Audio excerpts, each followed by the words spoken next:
Any other questions?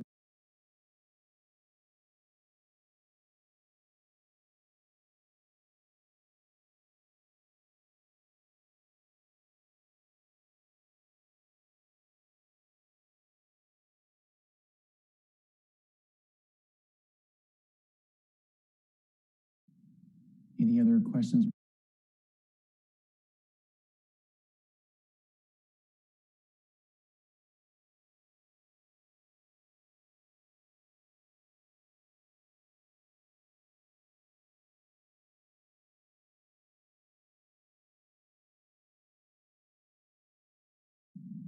Any other questions?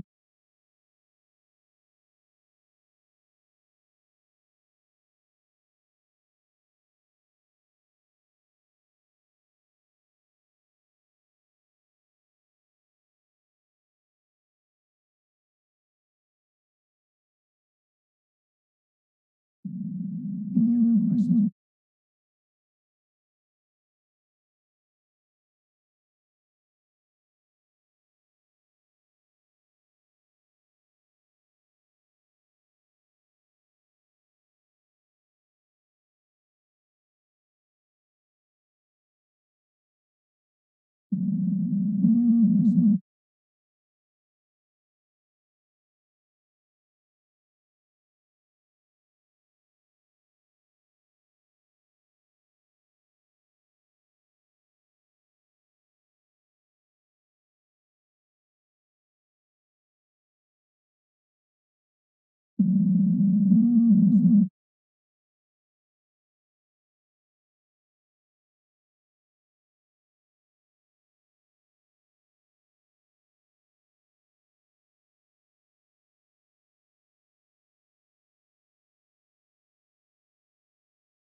Good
morning, Kelly.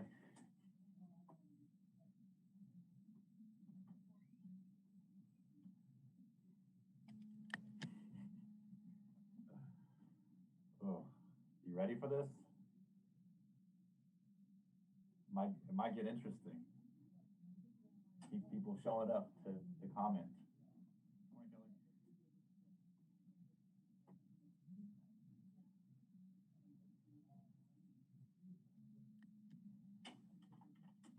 You ready for this? It might get interesting. Keep people showing up to comment.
Okay, we will call this Wednesday, April 21st, 2021 session of the Civil Service Commission to order.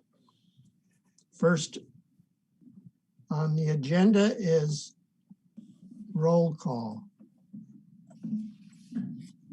Commissioner Okay, we Poplawski, will call this here Wednesday, April 21st, Commissioner Ebiam, 2021 Commissioner Feth session Michelle, of the Here. Civil Service Commission to Commissioner order. Harden is absent by prior First. arrangement.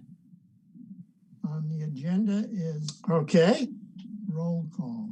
Item number 2 on the agenda is the approval of the Commissioner minutes of our Poplawski. March 17th, 2021 commission meeting. Commissioner Ebiam, Here. Commissioner. I'll make a Feth motion Michelle, to approve. Okay. minutes. Commissioner Okay, Harden is motion. absent by prior arrangement. I have a minor adjustment Okay. on agenda item number, or a Item number 2 on the suggestion, agenda is item the number approval of the 6, minutes so of it's our March page 17th, 2. 2021 commission The meeting. paragraph, it's actually what I said. It said, Commissioner Feth Michelle stated one of the classifications had the revision date updated, however, the rest of the classifications did not. And asks, it should say asked. On agenda Asked. item number or a suggestion.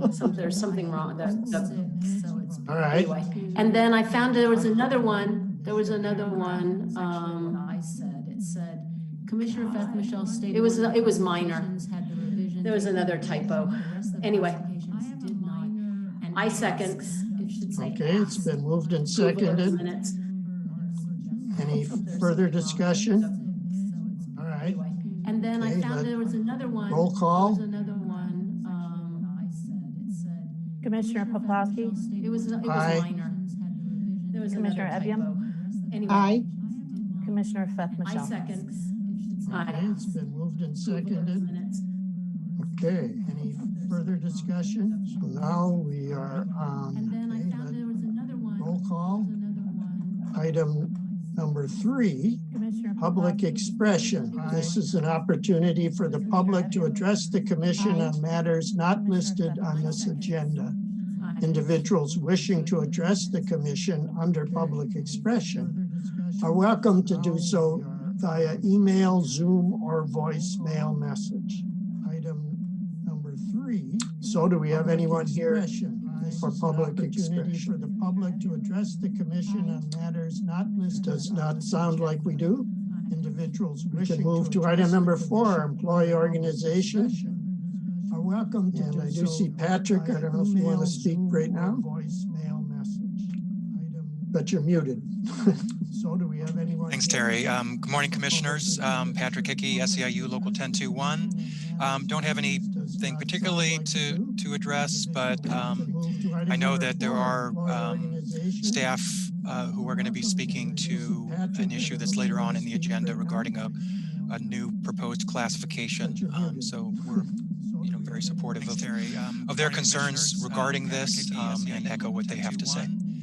Don't have anything particularly to address. We do not have any closed sessions, which is the 5th item. Who are going to be speaking to an issue So now we that's get later on to in the meat of agenda the regarding meeting here. a new proposed classification. Number 6, classifications. The first 6A is to adopt a classification specification modification.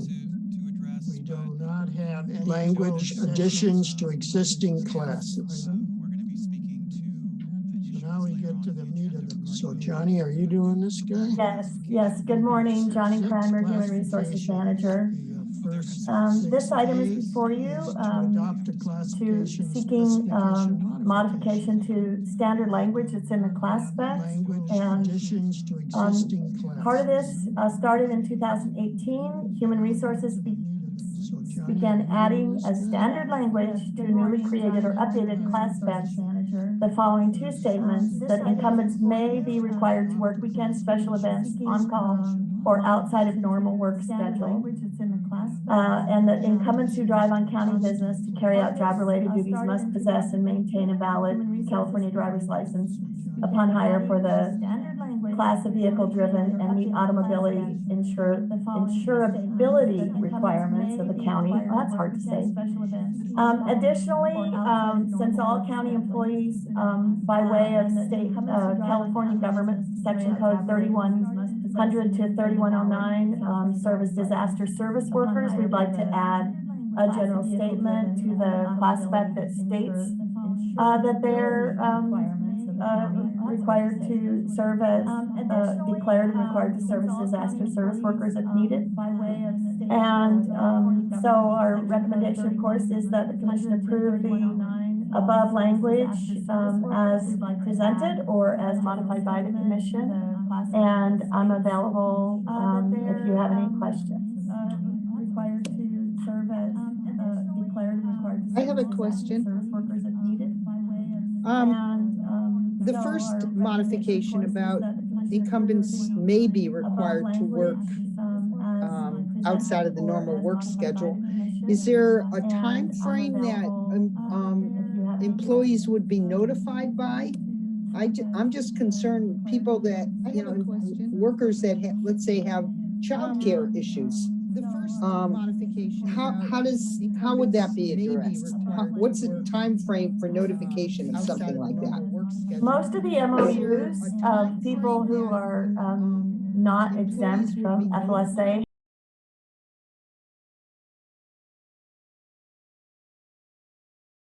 also, with regard to on-call, at least 4 of the MOUs have language about how on-call will be addressed.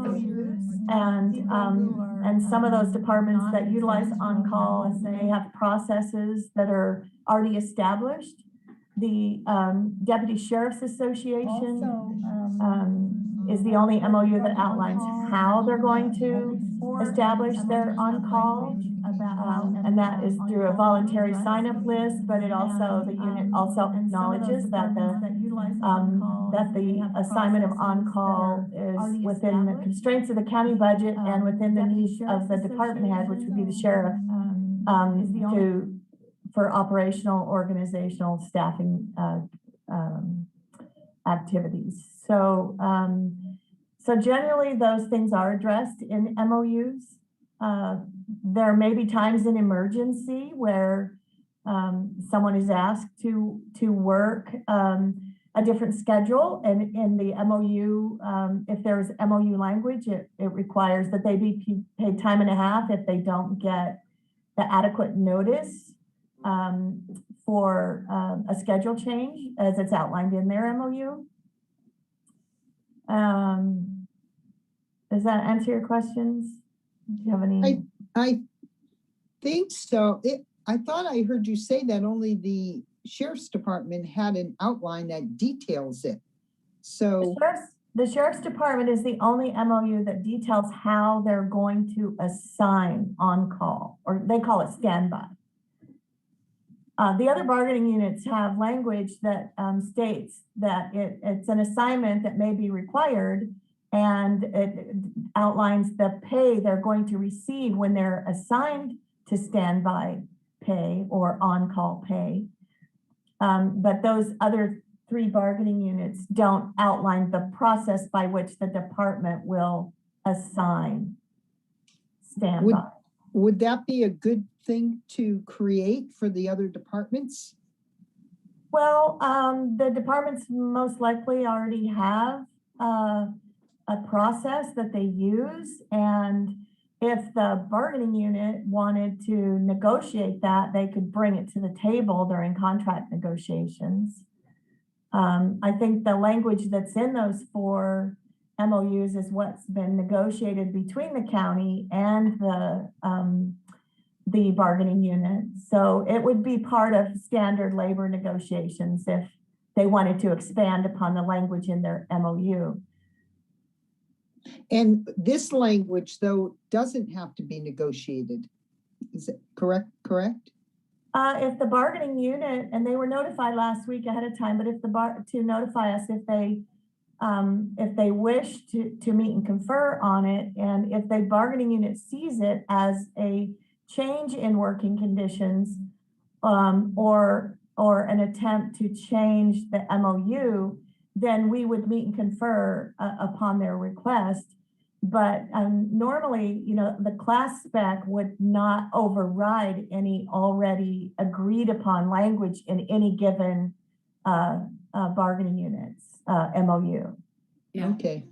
Yeah, that's what I was, thanks, Johnny. That's what I was going to clarify. Well, yeah, I don't have any issues with the added language. So unless anybody has further questions, I'll move that we accept it as presented. I'll second that. Okay, it's been moved and seconded. It does seem like it's a good idea to put this language right up front on the class specs. So when people are looking for a job, they know that this is part of how it works. So it's good idea to add it right up front. And thanks for answering the questions around what is needed to be negotiated or whatnot. I know that's what I thought too. Is this something that is created in negotiations? Well, I was relying on you and Patrick to add anything or correct me if I misspoke at all. Okay. Okay. Yeah, it was great to see Patrick here too. All right, roll call. Commissioner Poplawski, Aye. Commissioner Ebiam, Aye. Commissioner Feth Michelle. Aye. Okay, so that passes unanimously. And that takes us to 6B. Okay, that's also me. Again, Johnny Cranmer, Human Resources Manager. This item is let me get I think I'm on the wrong page here. Hold on.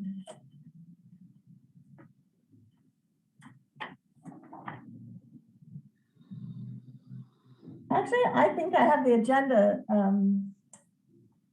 backwards. The adoption of the proposed new class is 6B on the agenda. And 6C is the benefits. So I need to go find the right page. Okay, 6B. Sorry about that. Item proposes a new classification of supervising agricultural measurement standard specialist and modifications to the ag measurement standard specialist 1, 2, and 3. So currently the ag department functions without a first line supervisory classifications. This means that all the department staff report directly to the ag commissioner or the assistant ag commissioner. And the assistant, will add, the assistant is currently vacant. The development of a supervising specialist provides first line supervision to inspection, enforcement, and technical staff, and relieves the commissioner and or the assistant commissioner of the day-to-day supervision of the staff in order to perform more complex work associated with the overall management of the department and its programs and activities.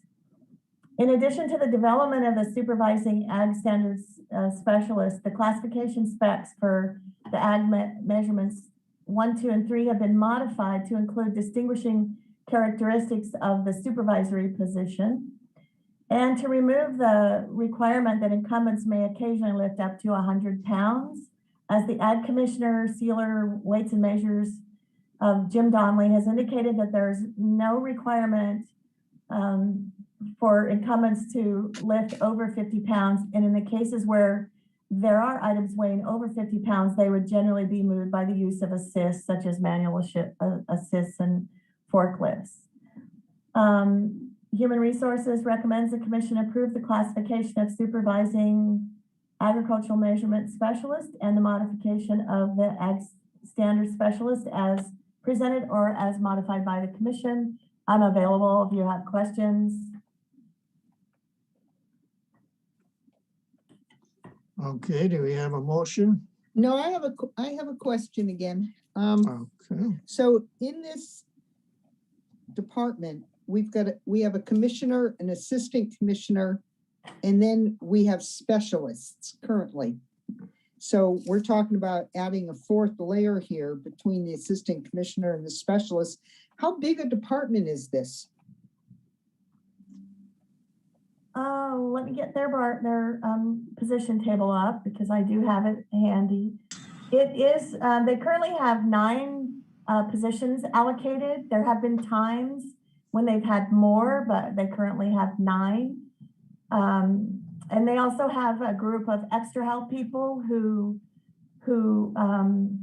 perform work related to trapping, insect trapping, and other things that related that where ag needs field specialists to go out and technicians to go out. I'm not 100% certain how many they have right now, but that is seasonal. Not only is it seasonal, but it depends upon what's happening out there in the insect world, how many staff they may need. Does this, I mean, I see the word agriculture, and there's been a lot of discussion about cannabis lately. Does this, is there any connection between this department and cannabis cultivation? I'm not sure, and Jim Donnelly is not here. He's the department head. There are other staff from ag that might be able to answer that question. Yes, I'm Aaron Holtz, and with me is Elizabeth Garcia. We're both ag specialists in the ag department, and we're here to answer any questions you may have. We also have a statement we would like to read also when you deem time fit, after you have more questions. Can you answer, Aaron or Elizabeth, the question about whether there's any crossover between your department and planning and building related to cannabis? Nope, we're completely separated at this point. Okay. So yes, we do have 9 positions allocated to us. I'm currently working at a class because we don't have an assistant. And we just started, we do have 3 seasonal help that are doing insect trapping. We have 2 more that are about to come on, but our normal staff, it's just been the 7 of us for about 2 years now. Yes, Jenny? Yeah, so I had I'm not 100% clear Sherry's concern, but I had a concern about, I got online and I was looking at the size of the department, and it seems to me that in such a small department, why do you need a commissioner, an assistant commissioner, a supervisor, and then 7, it sounds like 5, 6, 7 staff. I mean, I don't understand the workload, but it just felt like, I don't know. I don't have a problem with the way the spec was written. I just don't, it's not real clear to me the need for it in such a small department. Feels very top heavy, and I'm glad other people see that, because that's exactly our sentiment, is we don't see the need for this extra position. We actually advocate for opening up the assistant position, actually trying to fill it. I think they're trying to give us time to move into that, and we're actually, Elizabeth and I are both 1 step away from being qualified as the assistant. So it's kind of we're kind of asking why now and why this. So yes, Okay, Johnny. So the department had put in a request in 2019, and as much as, you know, we don't like it, but we've said very openly, and we even discussed it last meeting, we have a backlog of classification studies. And why now is because we're finally getting to it. And when you have to put somebody in an out-of-class assignment to be able to have a first-line supervisor, to us, it speaks to the need for a first-line supervisor. In an ideal situation, your managers are not just first-line supervisors, and they are, you know, freed up from the day-to-day supervision. The department head put in the request. We worked with the department head on developing it. It's not uncommon to have a supervisory level in classifications. Many of the county's current classifications have a supervisory level. Some of those departments are small. The county has never made a statement about what it believes is an appropriate span of control that warrants a supervisor. But in my line of thinking, if you had 4 regular staff and 3 to 5 seasonal staff, that would be a span of control that would warrant a first line supervisor. It wouldn't warrant 2, but it would definitely warrant 1. And some departments have such a span of control that they do have more than 1 first line supervisor assigned to a classification. It's not always the case for every department. Can we make one more comment? You know, since this was put in by the previous commissioner over 2 years ago, that was when cannabis was also with agriculture, and we had, I think, 27. 27 total staff. So since Oh, wow. 13 of them have gone back over to cannabis, this is the traditional size it was before, 2018, and it seemed to be a pretty efficient system. And I would like to say that I've been with the county since 1997. I've worked with 5 or 6 ag commissioners. I don't recall Dave Bingston or Tony Lineker ever discussing needing a supervisor, but all the way back, as far back as Chuck Morris. We chatted about it. It was never implemented, and it was never really requested. It was informal discussions about the need, and it's not. I don't know that it's a brand new issue, and it's not intended in any way, shape, or form to replace the assistant or to be used instead of the assistant. Departments do have the ability to determine their staffing needs and their departmental organizational needs. If a supervisor was put in place right now and down the road, the department filled the assistant, and in a perfect world, they would fill the assistant promotionally from current qualified staff, which I am a huge proponent of. It's how I got where I'm at, by being promoted from within. And so I'm a huge proponent of it. But in the event that the department filled an assistant, they would look at, is there a continued need for a supervisor? They wouldn't most likely get rid of a supervisor if it existed, but would definitely think about filling it if it became vacant, whether there was a need. And in this situation, there's no supervisor, there's no assistant. The out-of-class assignment is intended for temporary projects and assignments. It's not intended to fill gaps. And creating a supervisor resolves the issue now of being able to hire a supervisor, and it gives the department head the opportunity in the future, depending upon organizational and staffing needs, to fully determine what's the best staffing for their department. So along those lines, it all sounds good on paper, but we don't have confidence in the powers. Well, I guess we'll just say it, we don't see our current boss ever opening up the assistant position for either of us. So we see this as kind of taking that away from us. We do see how it would fulfill a need in the short run, but we just aren't confident that that position will be opened up to us when we are qualified for it. And that's our biggest concern.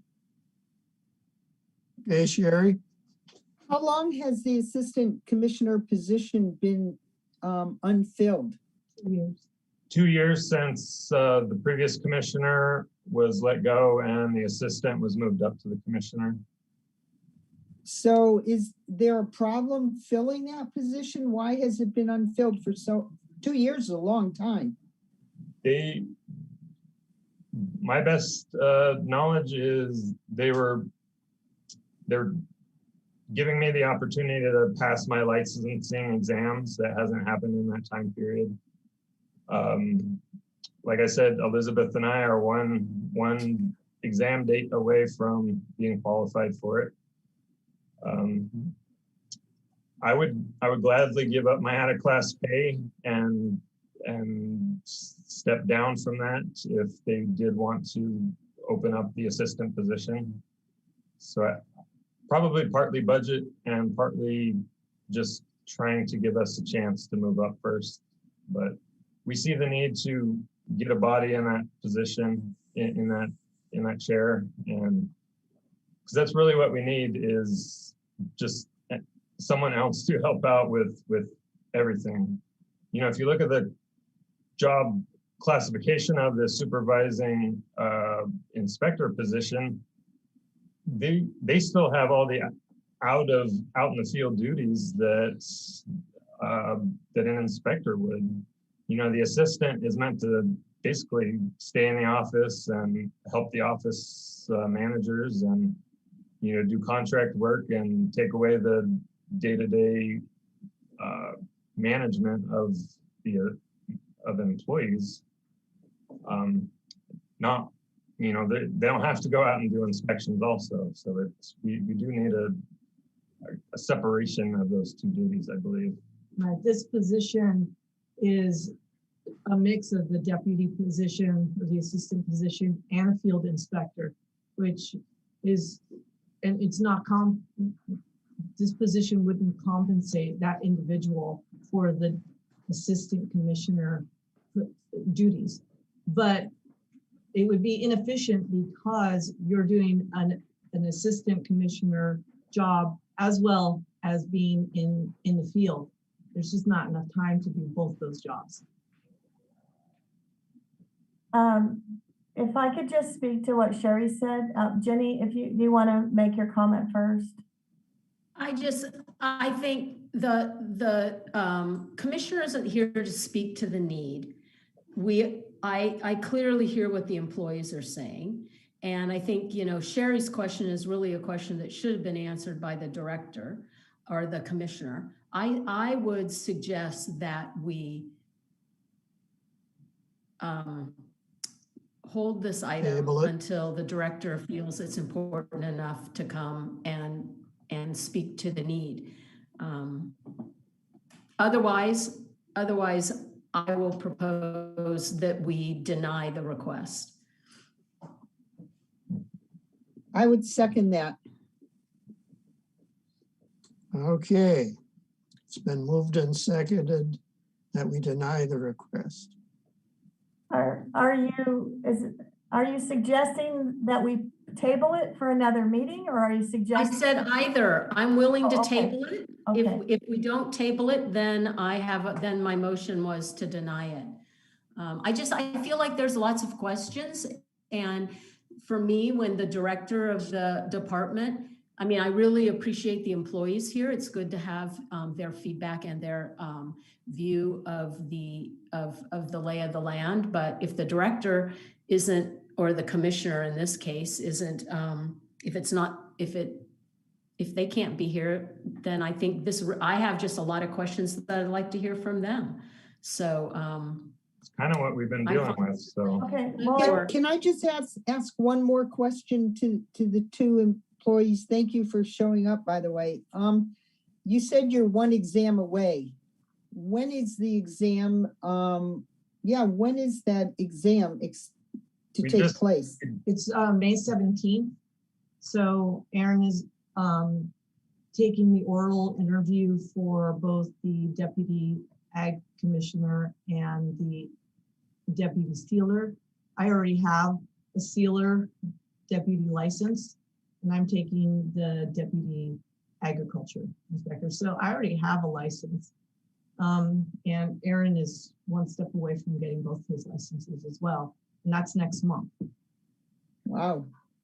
I have the assumption that, Johnny, you would favor tabling.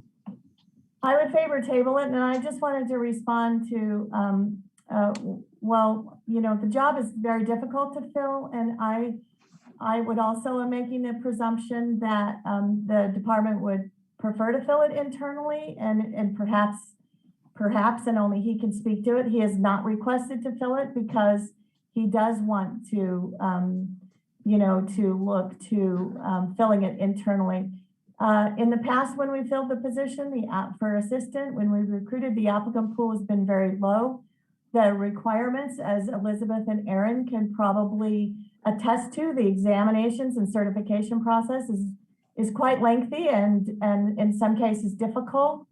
Our former, one of our former ag commissioners used to sit in my office and tell me that he'd swear that they had it out for him because he could not pass those exams.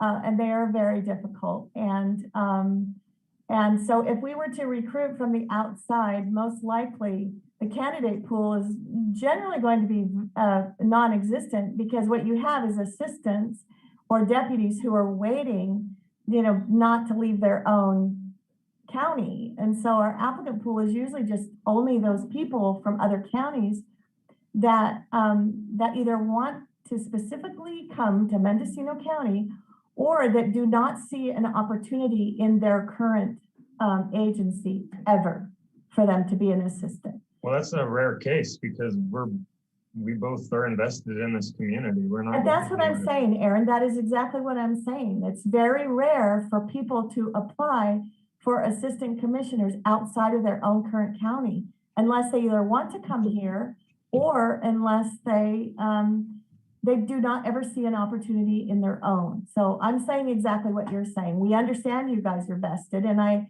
believe your ag commissioner understands that as well. But as far as working supervisors, the county has many working supervisors. We have account specialist supervisor, deputy probation officer, supervisor. They all work in the field. They do the same duties. They're a working supervisor. They're not a management level where they don't perform the same duties and manage the group. They supervise a function or a unit or a group, and they often perform many of the same duties. And they are generally, and supervisors are compensated. I'm not sure if I misunderstood, but we're not asking if we implement a supervisor, we're not asking it to act as the assistant. We're not asking it to do assistant duties. We're asking it to be a supervisor, which it will be compensated for. Once this is, if this is adopted by the commission, we would then determine the bargaining unit and meet and confer with that bargaining unit on the unit determination and the salary. So they would be compensated as a supervisor. But yes, they would be doing many of the same duties as the people that they're supervising. So we went over the different a side-by-side comparison of the deputy position, or as it's called here in Mendocino, the assistant commissioner position, and this new proposed agriculture supervising specialist. And the duties are very close to the deputy position. It's just the compensation is different. You'd be asking somebody to do a deputy position and an inspector position for less than the deputy position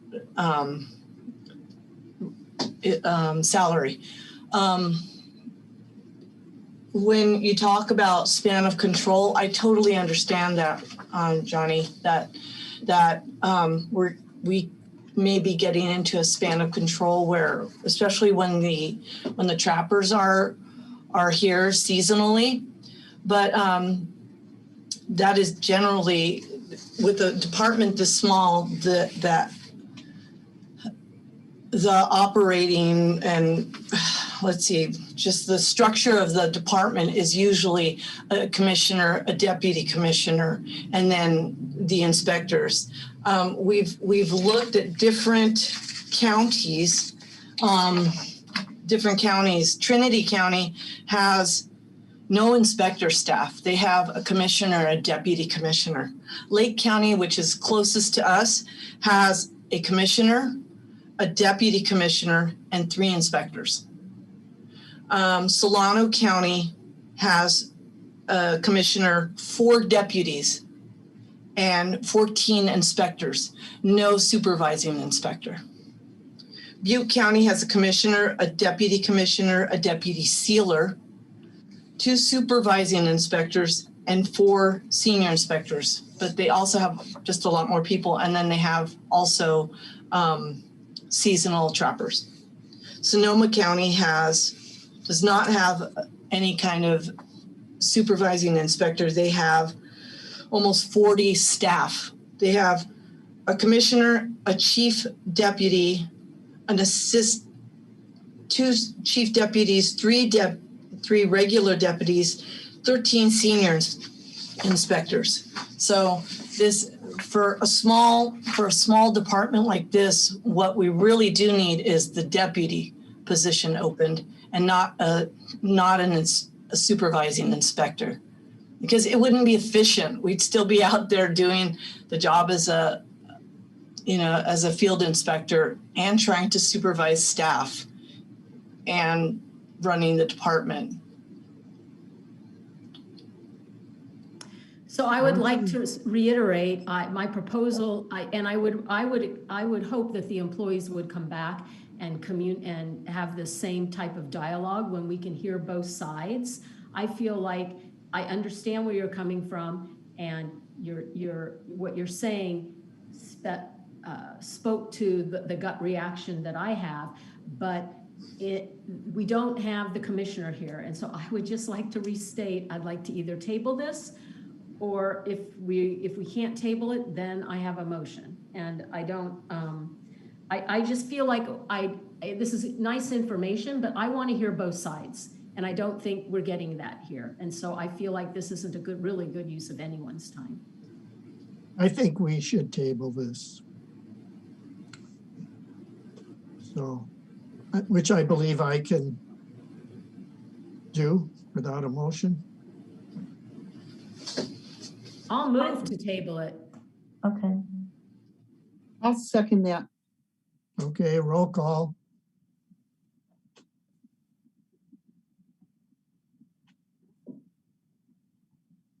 Did we lose our? I don't know. Let me see. You want to do it, Johnny? I can. Can you hear me? There she goes. Oh, yeah. Now we Here we can. are. My apologies. Commissioner Poplawski, Aye. Commissioner Ebbium, Aye. Commissioner Feth Michelle. Aye. Okay, so now we move to item Wait, 6. can I just ask one? I know we've already finished voting, but this won't affect the voting. If the exam is on May 17th and our next commission meeting is on the 19th, how long does it take for you to get results from your exam? Takes about 3 weeks to a month. Okay. Well, I'd like to say thank you to Elizabeth and Aaron, and I do hope that when this comes back, that you'll come back, and because the statistics that you gave, Elizabeth, of what the other departments, how they're staffed, I think that's important to the discussion. But I don't mean to be disrespectful. I just really want to hear both sides of the need before we make a decision. So thank you. Thank you, everybody. Thank you. Yep. Okay, 6C. Is that you too, Johnny? Yes, it is.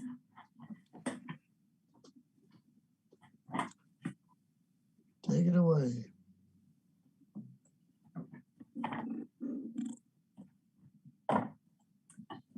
Again, Johnny Cranmer, Human Resources Manager. Human Resources earlier this year had placed the benefits specialist in an acting assignment as a human resources technician in order to assign higher level duties to the specialist with the intent to reclassify the position to HR technician during the fiscal year 21-22 budget process. However, on April 1st, of 2021, the administration of the health benefits plan was moved from Human Resources to the Executive Office, along with the incumbent benefits specialist. Rather than continuing with the intent to place the employee in a human resources technician position, and they won't be working in human resources, a benefits technician classification has been developed that addresses the more technical nature of the work that has been recently assigned to the benefits specialist and that will continue to be assigned now that the benefits plan has moved over to executive office from HR. Additionally, Human Resources recommends the abolishment of the benefits specialist and the reclassification of the incumbent benefits specialist to benefits technician. So our recommendation is that you approve the class spec for benefits technician as presented or as modified, the abolishment of the benefits specialist, and the reclassification of the current incumbent from benefits specialist to benefits technician. Okay. Do we have a motion, or Jenny? I have a question. So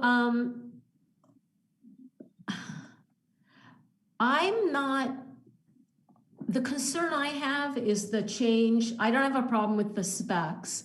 The concern I have is the position being reduced from a specialist to a technician. And I mean, this is a individual that's dealing with, I mean, I administered health benefits for a municipality and in a public company. And this is a very technical, what's the word? Highly technical and analytic tasks are performed. And when you look at what's even being assigned, developing an implementation of programs, policies, and procedures, ensuring continued coverage for eligible employees, analyzing incident usage, cost, and narrative and statistical reports. All of those things seem to me to be more of a analyst position than a tech position. So that's the concern I have. It's not actually a reduction.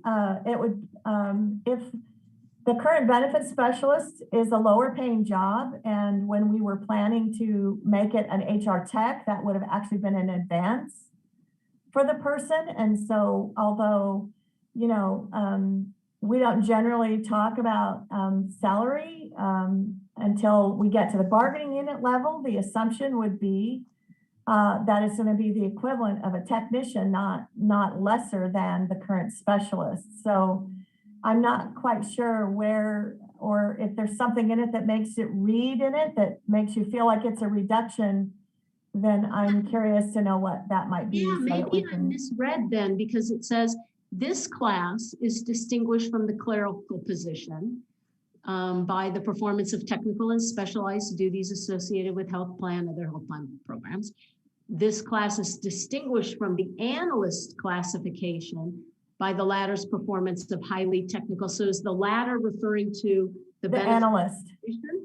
No, yeah, the latter refers to the analyst.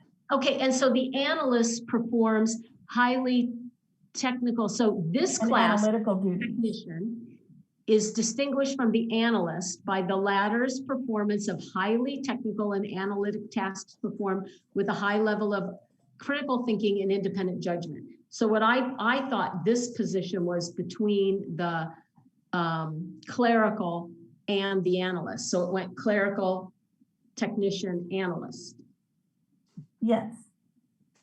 Okay. And the latter in the spec is referring to the analyst. Right. Oh, got it. It's the analyst that performs highly technical analytical duties. Right. Okay. And so that's the way I read it. So I think my question is why. So in the hierarchy, then it's the clerical, the technician, and then the analyst. Yes. And what I'm saying is, I believe the examples of the duties and essential functions are more analyst related than technician related. That's what I'm at. That's where my question is. It seems like these require a high level of critical thinking and technical and analytic analysis. And so I'm curious why it's a technician, not an analyst, is my question. We do have a few technician classifications, and it's very comparable to the HR technician that currently exists and has existed for decades. I guess I'd have to look at the two side by side. This is not,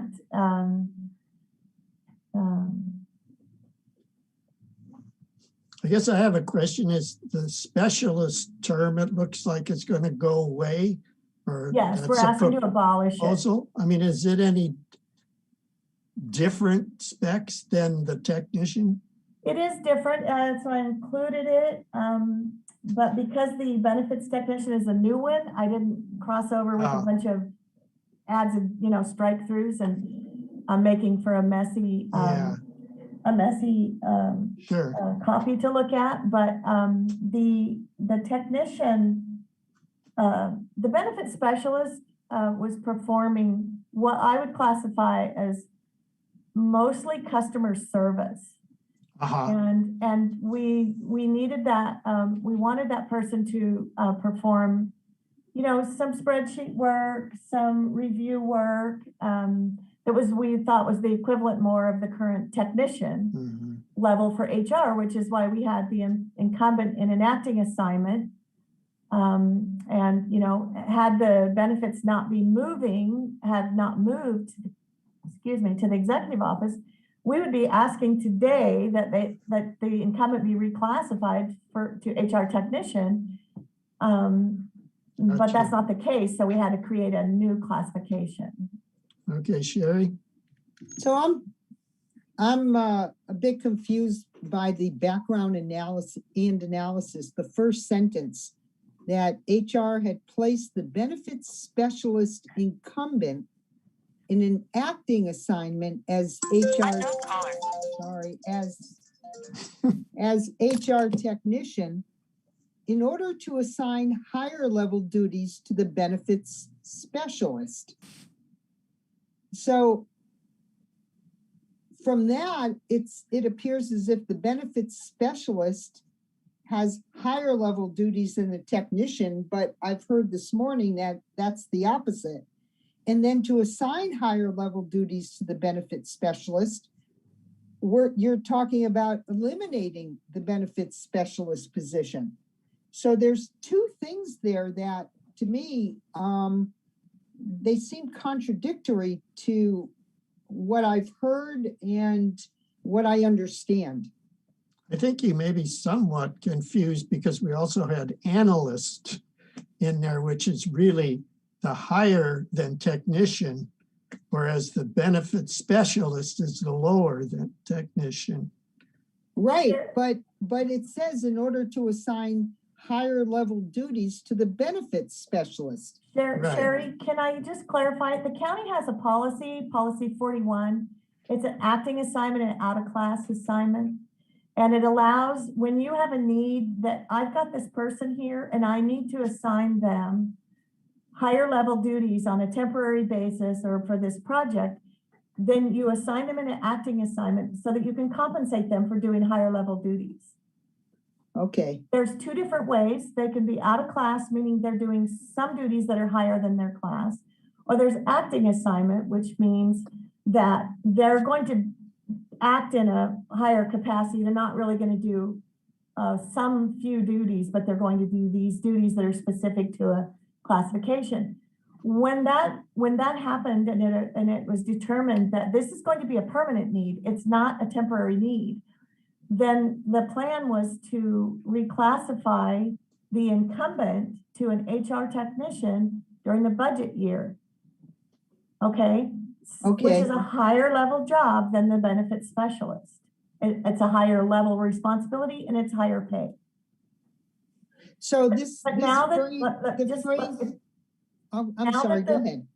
the health benefits plan has moved over to the executive office, it's not appropriate for us to use HR tech in the executive office. So we've created this benefits technician so that, and want to reclassify the employee who's been doing the higher level duties. When you assign higher level duties, sometimes it happens sort of as a gradual thing that you realize, wow, we've been working this person out of class. And then they put in a request for a study. And then a lot of times when they realize they've been working them out of class, they'll put them in an acting assignment. But occasionally they think it's temporary and they put them in an acting assignment to get through this hurdle, and then they go back to their regular job. There are times when the realization is this is what this job has morphed into, and we need to address it. People need to be classified appropriately. So when we realize that somebody's working as a technician, we need to do activities that make them a technician, rather than continuing to pay them in a lower level class, but expecting them to work in a higher level class. So Right. this fixes that problem. Thank you for that clarification. So this sentence where it says that the incumbent had been placed in an acting assignment. That's correct. As a technician, it says though, in order to assign higher level duties to the benefits specialist. That's in where. In her current class as a benefits specialist, in order to assign her higher level duties as It's a just the specialist. language. Yeah. Wow. Yeah. Okay. And the other question was, why was this position moved from out of HR to the executive office? The health benefits plan was moved to the executive office. Sherry Johnson or William Schertz can maybe speak to that. Actually, I would like to have Sherry Johnson, since she oversees the health plan, kind of explain what happened with the health plan, why things were moved. So yes, good morning. I'm Sherry Johnson. I'm the Deputy CEO in the Executive Office. So when there was a transition to determine that the health plan it has such a, as you know, we're self-funded. So let me say that, maybe if you didn't know that, we're a self-funded health plan. It's actually a huge budgeted program. And the decision was to have the fiscal oversight to be under the executive office and under the deputy CEO, Darcy Antle, who is over finance. So wanted to have all of basically just to take the program of the health plan and have it moved to under the finance. And I was offered a promotion to a deputy CEO. And so currently, since I've been oversight of the health plan, they have currently kept it under me at the moment.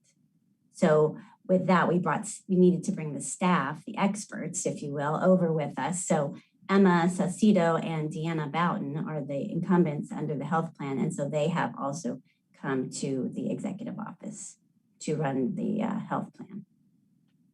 And they were the specialists, or are? Deanna is on right now, and she is the acting out of class, and she's the benefits specialist, yes. So did things not work adequately when the positions were within HR? No, they worked adequately. It was just a better. So you know what I'm saying was with the fiscal, the big budget and the fiscal being under the executive office, it just seemed like a better fit to have the plan be under the oversight of the executive office. So no, it's running well. We have a good health plan. It runs really well. We have great staff. Deanna is taking on additional duties, and we have less staff doing the health plan, but Deanna and Emma can be full 100% focused on the health plan. So Deanna will be taking on, or is taking on, additional duties right now. So that's why she's currently in an ADDIC class, or acting, I'm sorry. Okay. Thank you. Okay, we have a motion to create this new classification.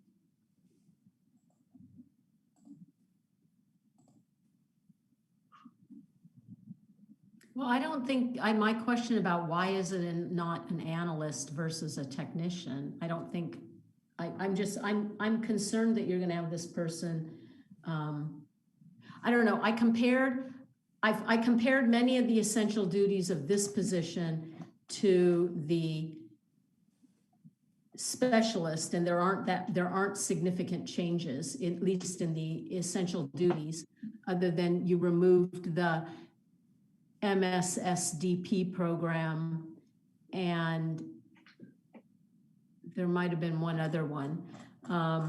And so I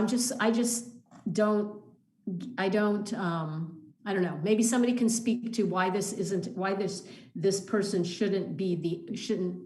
why this level of work doesn't fit the analyst classification versus the tech classification. If I could, we currently have analysts in HR and HR techs, and the benefits program has the benefits specialist. We want to change it to benefits technician, and it also has human resources analyst, but in the admin office, there'll be admin analysts. They perform higher level work. The analysts perform higher level work than the technicians. Mm-hmm. If you were to compare the analyst's class spec to the technician, I would hope that you would see, that there are higher level duties performed by the analyst than the technician. Currently, we have 4 HR technicians and 3 or 4 HR analysts, and the analysts do perform higher level work. The technicians' work is very technical. It's higher than clerical. It's higher than customer service, but it's not as high as the work that the analysts do. Okay. And there is a benefits analyst in the benefits program. There is an analyst who does higher level work than we would be asking the technician to do. So it sounds like what you're asking for, Jenny, really already exists, the position. Well, it sounds like the position exists in human resources, but I don't know that it exists in. Oh, well, I thought that's what Johnny said. Well, it does. There are, the executive office uses an admin analyst. Oh, okay. And the analyst in the benefits program will be switched over to, she won't be an HR analyst anymore, but she will still be an analyst. She'll be an analyst, an admin analyst.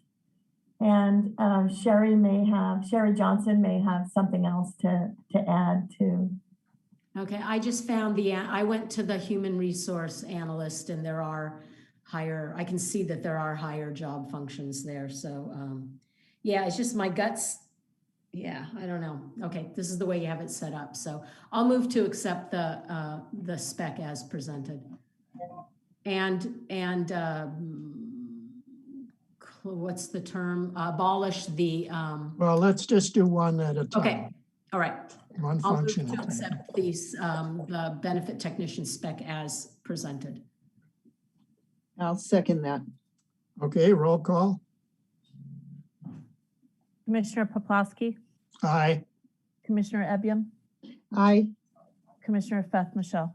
Aye. So that passes unanimously. Now do we need to change the, Yeah, since you didn't do it all as one action to adopt and abolish and reclassify, then I guess you need to do them separate. So I'll move to abolish the benefits specialist spec. I'll second that. okay, roll call. Commissioner Poplawski, Aye. Commissioner Ebiam, Aye. Commissioner Feth Michelle. Aye. Okay, so now we want to reclassify. We have a proposal, motion to reclassify. And I'll make a motion to reclassify the benefits specialist incumbent to benefits technician. I'll second that. Okay, it's been moved and seconded. Roll call. Commissioner Poplawski, Aye. Commissioner Ebiam, Aye. Commissioner Feth Michelle. Aye.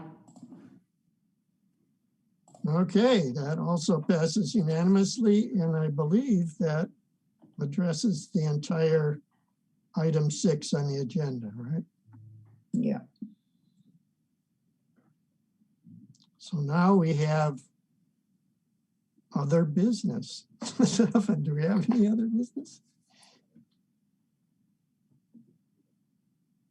No other business. Nope. Okay, then we're here for the Human Resource Director report. Good morning. William Schurtz, HR Director. I don't have a whole lot for you. I did want to bring to your attention that the health plan had moved, and 3 of our employees moved with it. Sherry Johnson was Assistant Director, and Emma Saucedo was a Senior HR Analyst, and Deanna Botten was our benefit specialist that moved with the health plan. So we have less staff in HR at the moment, and so those positions were actually moved. We wouldn't, well, 2 of those positions were moved, the benefits analyst and the specialist were moved. So I do have a vacant assistant director, but at this time we have opened up an HR manager recruitment just recently last week for employee relations. I think I may have discussed in a previous commission meeting that HR has restructured into functional areas versus having all of our staff in a generalist role. So we do have functional areas within HR now.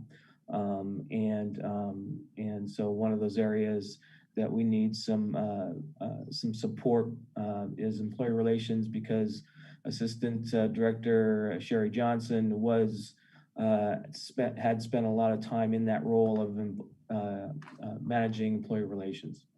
So so that's an open position that we have. We're currently, the HR is busy involved with the end of year budget. We do have a lot of things that we do with the allocations and with all the different departments and all the changes that are happening.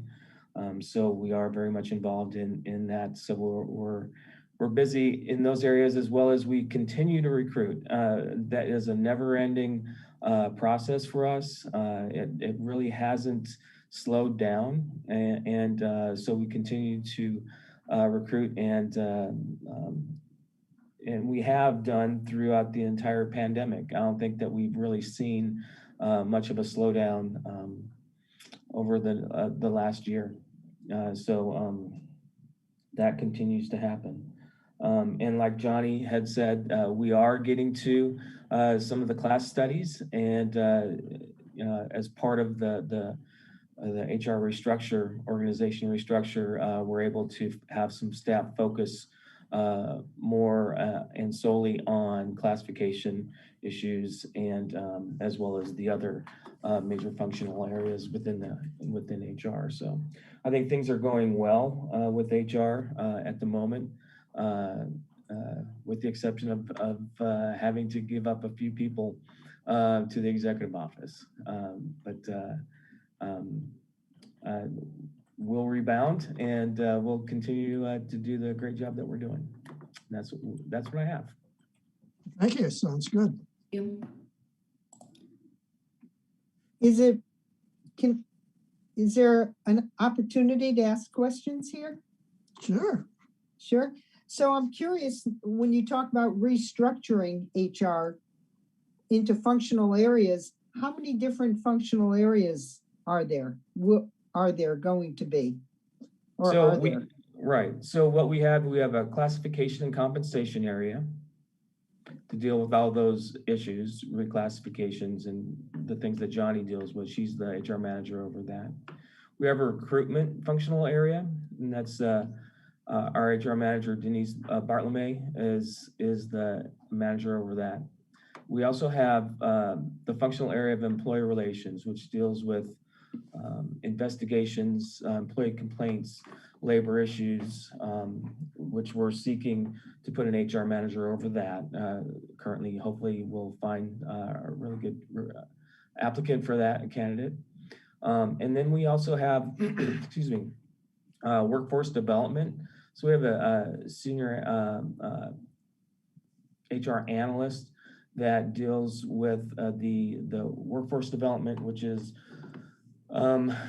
training, wellness trainings, some of the EAP in those areas. So those are the main functional areas that we have. I think what we used to have is very little. Well, what we used to have is staff that are assigned to different departments, which they would do all of those things. So they would be involved in employee relations issues and complaints, and they also be involved in recruitment as well as classification and compensation issues, which is it's one way to go. But I think what we found is that there may be inconsistency amongst the entire county in how we approach particular issues, whether it be recruitment or classification or compensation or how we deal with employee relations. So this way it's a more consistent application of how we go about doing things and assisting departments in their human resource needs. So it works very well. And it's just taken a little bit to get people into those different areas. And it also increases for our own staff. They're able to be more subject matter experts in these areas, and then we can move people around. So then they'll gain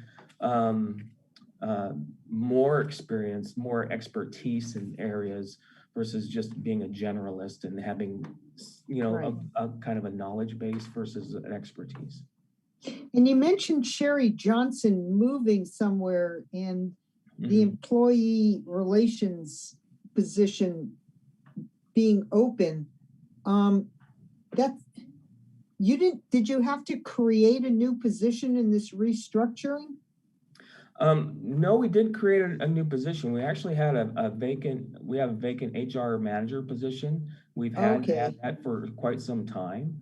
And with that position not being filled, Sherry was, and so was I, we're probably co-managing the employee relations function within HR. And so once she was promoted to deputy CEO, there was definitely a need to have someone from a management level to manage the employee relations issues throughout the county. And then the last question, you said you had to give up a few people, but you're going to rebound from that. So how does this unfold, this transfer of employees? I don't like to use the word duke it out, but or the phrase. So who initiates it, and how is the decision made to do that? Right. So I was referencing two of our employees' positions. The specialist in that senior analyst position was removed because that function has gone away from HR. As you might understand, we have a number of staff that although they're in their functional areas, we have staff supporting other projects and other things that are happening.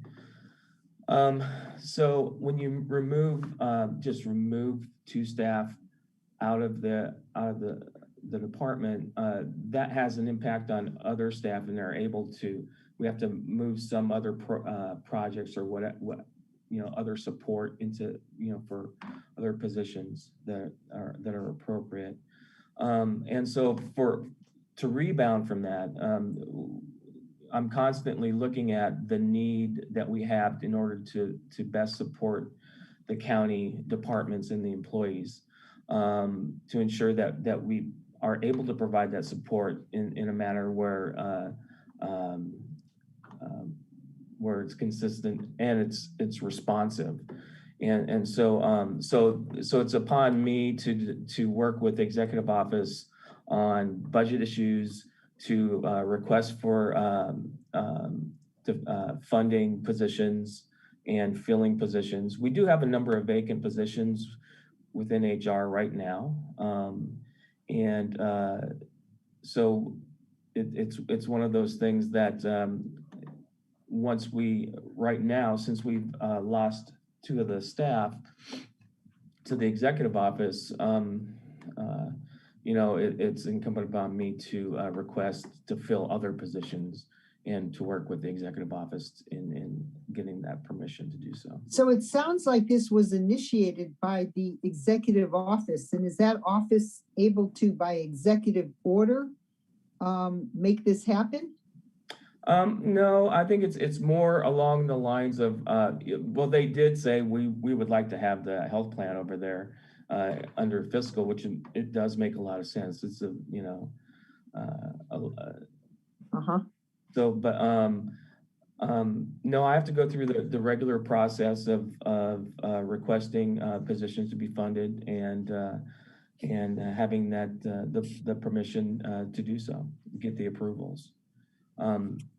If that doesn't happen, we will still provide the services that we provide and try to do as much as we possibly can to ensure that the critical services are done in a timely manner and the way that we're supposed to be doing those things. So it's a little bit of a balancing act, so to speak, in some of the work that we do. All right, thank you. Welcome. Okay, it sounds like the questions have been answered and we have no further business. We could stand adjourned. All right. All right. Thank you very much. It's 10:12. Thank you. Have a great day. Yeah, Yep. enjoy your day. Be well, everyone. Yeah.